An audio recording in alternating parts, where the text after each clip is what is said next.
Now, a bit later in the show, I'll be joined by Gary Johns to talk about an important development in the No campaign organization as it fights against a tidal wave of government and corporate propaganda pushing for a voice to Parliament. But before we do that, I wanted to bring to your attention a news item out of Queensland which I think should give everyone who is on the fence about this issue serious pause. There, the Queensland Parliament has passed new legislation which will set up an independent institute to negotiate what could be dozens of treaties with various Aboriginal tribes and organizations in that state. According to reports, the Path to Treaty legislation, as it's called, will also push for changes to the school curriculum, as well as a 3-year truth-telling commission.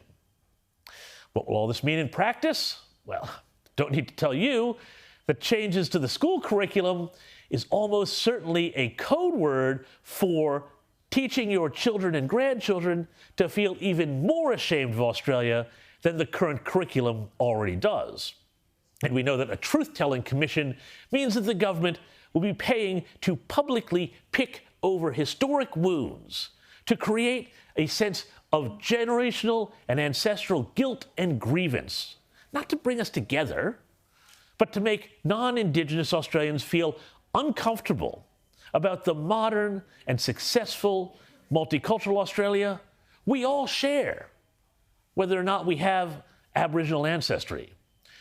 These are all things that are promised by the Uluru Statement, you know? Voice, treaty, truth-telling, which Anthony Albanese promised to implement in full when he was elected Prime Minister last year. But don't think it will stop there.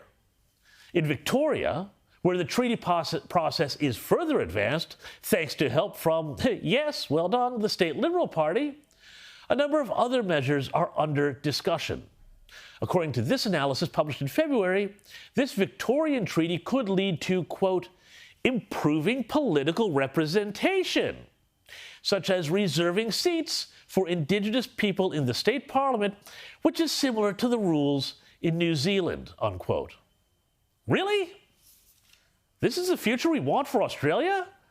Historical grievances, politicized curriculums, and race-based representation in our parliaments? Look, I'm sorry.